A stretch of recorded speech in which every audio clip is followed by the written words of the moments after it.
2024 లేదా 25లో డిగ్రీ లేదా బీటెక్ చదివారా? సాఫ్ట్‌వేర్ జాబ్ కోసం ఎదురు చూస్తున్నారా? అయితే కోడ్ జ్ఞాన్ 100 డేస్ కోర్సులో చేరండి. జాబ్ సాధించండి.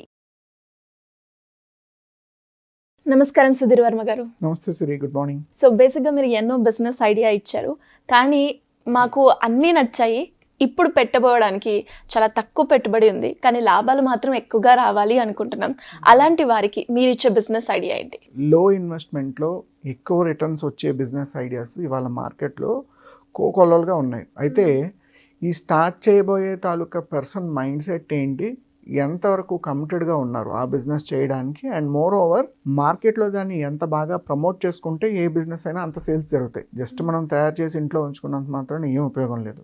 అయితే ఎక్కువ డిమాండ్ ఉన్న ప్రొడక్ట్స్ అనేసరికి యూజువల్గా మనకి గిఫ్ట్స్ కానీ, క్లాతింగ్ సెగ్మెంట్ కానీ, ఫుడ్ సెగ్మెంట్ కానీ ఎక్కువ రిటర్న్స్ తీసుకొస్తాయి.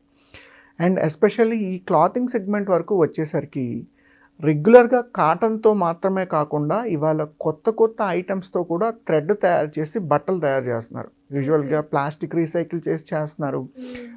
కొన్ని రకాల మొక్కల్ని ఫైబర్ కింద తయారు చేసి వాటి నుంచి దారం తయారు చేస్తున్నారు. అయితే రీసెంట్గా ఒక ఏరియాలో రాజస్థాన్లో ఒక సైంటిస్ట్ ఏం చేశారంటే, యూజువల్గా ఈ చికెన్ షాపులు ఉంటాయి చూసారా, చికెన్ షాప్ ఏం చేస్తారు, చికెన్ని కట్ చేసి ఆ వేస్టేజ్ వీకలన్నీ పీసి పక్కన పడేసి చికెన్ కట్ చేసి ఇచ్చేస్తారు.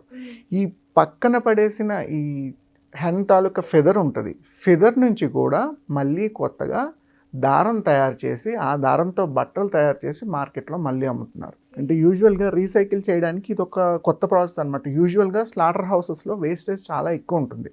కొన్ని కంపెనీలు ఏం చేస్తాయంటే ఈ స్లాటర్ హౌస్లో ఉండే వేస్టేజ్ నుంచి మళ్ళీ బై ప్రొడక్ట్ యానిమల్స్కి అవసరమైన ఫుడ్ ప్రొడక్ట్స్ని తయారు చేసి మార్కెట్లో సేల్ చేస్తూ ఉంటాయి. అయితే ఇతను ఏం చేశారు, కొత్తగా ఆ ఫెదర్ నుంచి మనం ఎలా రీసైకిల్ చేయొచ్చు అని ఆలోచించి కొన్నాళ్ళు దాని మీద కొన్ని ఎక్స్పెరిమెంట్స్ చేసి ఆ ఫెదర్ని ఒక పల్ప్ లాగా తయారు చేసి పల్ప్ నుంచి థ్రెడ్ మళ్ళీ తయారు చేసి థ్రెడ్ నుంచి బట్టలు తయారు చేస్తున్నారు. సో ఆ థ్రెడ్ నుంచి మళ్ళీ మీరు బ్యాగ్స్, జాకెట్స్, ప్యాంట్స్, షర్ట్స్ ఇలాంటివన్నీ తయారు చేయొచ్చు, మళ్ళీ మార్కెట్లో వాటిని సేల్ చేసుకోవచ్చు. అంటే చూడండి, ఒక ప్రోడక్ట్ని ఎత్తలో పొల్యూట్ చేయకుండా దాని నుంచి మళ్ళీ కొత్తది తయారు చేసి మార్కెట్లో రీసేల్ చేయడానికి అవకాశం ఉంది.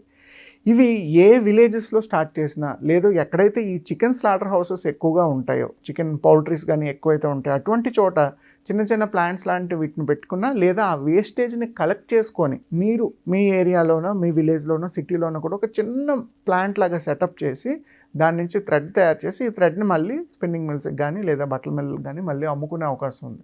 ఈ బిజినెస్ ఎవరైనా చేసుకోవచ్చు అంటారు? ఈ బిజినెస్ ఇంచుమించుగా విలేజెస్లో ఉండేవాళ్ళు, పెద్దగా చదువు లేకపోయినా పర్వాలేదు అనుకునేవాళ్ళు, నేను కష్టపడతాను, ఏదో ఒక వ్యాపారం చేసుకుంటాను, ప్రొడక్ట్ని అమ్ముకొని డబ్బులు సంపాదించగలను అన్న కాన్ఫిడెన్స్ ఉన్న వాళ్ళు ఎవరైనా సరే ఈ బిజినెస్ చేసుకోవచ్చు. 100% దీనికి పెద్దగా టెక్నికాలిటీ ఏమీ అవసరం లేదు.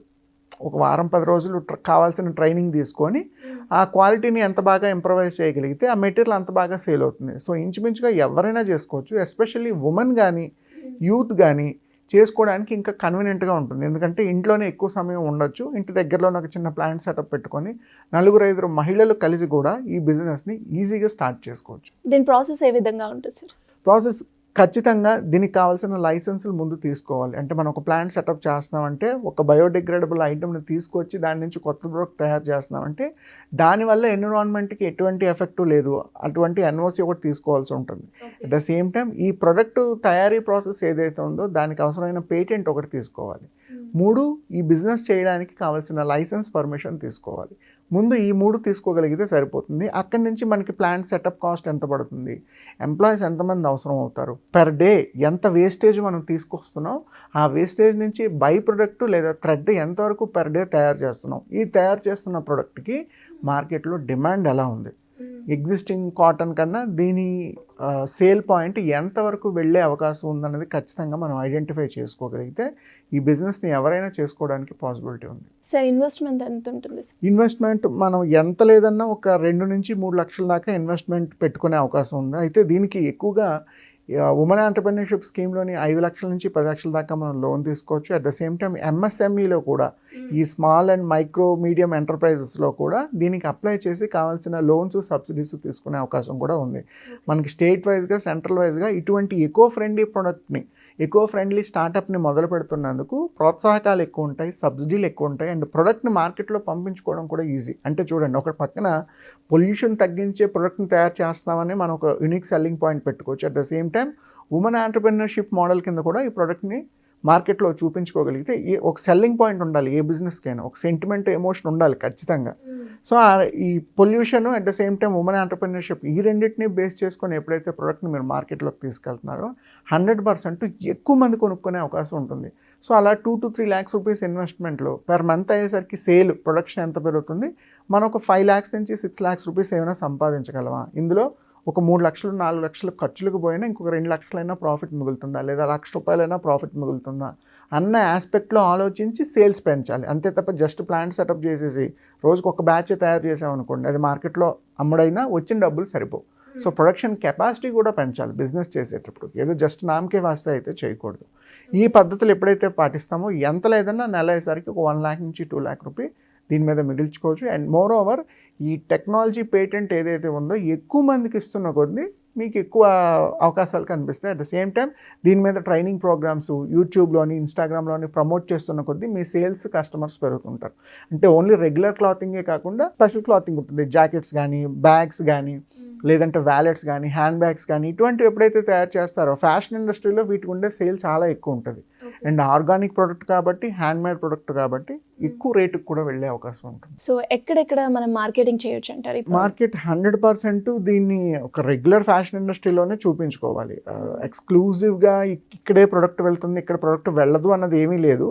బట్ ఏవైతే కొన్ని గవర్నమెంట్ ఆర్గనైజేషన్స్ ఉంటాయో ఉమెన్కి సపోర్ట్ చేసేవి, బయో ఫ్రెండ్లీ ప్రొడక్ట్స్ని సపోర్ట్ చేసేవి, లేదా ఈ పొల్యూషన్ తగ్గించే ప్రొడక్ట్స్కి ఇన్వెస్ట్మెంట్స్ లోన్స్ ఇచ్చే కొన్ని బ్రాండ్స్ ఉంటాయి. అటువంటి వాటిని మీరు ఎప్పుడైతే అప్రోచ్ అవుతారో మీకు ప్రొడక్ట్ సెల్లింగ్ ఈజీ అవుతుంది. ఇవన్నీ ఈరోజు నైకీ, అడిడాస్ లాంటి టాప్ బ్రాండ్స్ కూడా ఎకో ఫ్రెండ్లీ ప్రొడక్ట్స్కి, బయోడిగ్రేడబుల్ ప్రొడక్ట్స్కి ఇంట్రెస్ట్ చూపిస్తున్నాయి. ఈవెన్ ప్లాస్టిక్ నుంచి కూడా మళ్ళీ కొత్తగా షూస్, గ్యాడ్జెట్స్ తయారు చేసి అమ్ముతున్నారు. బట్ అటువంటి వాళ్ళకి మనం ఒక ప్రొడక్ట్ కింద చూపించామనుకోండి, వాళ్ళు డైరెక్ట్గా మీ దగ్గర నుంచి తయారవుతున్న ప్రొడక్ట్ని అంతని పర్చేస్ చేసుకొని వాళ్ళ ఓన్ది ఒక బ్రాండ్ లేబుల్ వేసి మళ్ళీ మార్కెట్లో లాంచ్ చేసే అవకాశం ఉంది. అంటే ఎగ్జాక్ట్లీ ఇదే జరుగుతుందని చెప్పట్లేదు. మీ టార్గెట్ కస్టమర్ ఫ్యాషన్ ఇండస్ట్రీ కాబట్టి అందులో ఏ కార్పొరేట్ కంపెనీని మనం ట్యాప్ చేసినా సరే ప్రొడక్ట్ ఈజీగా వెళ్ళడానికి అవకాశాలు ఉంటాయి.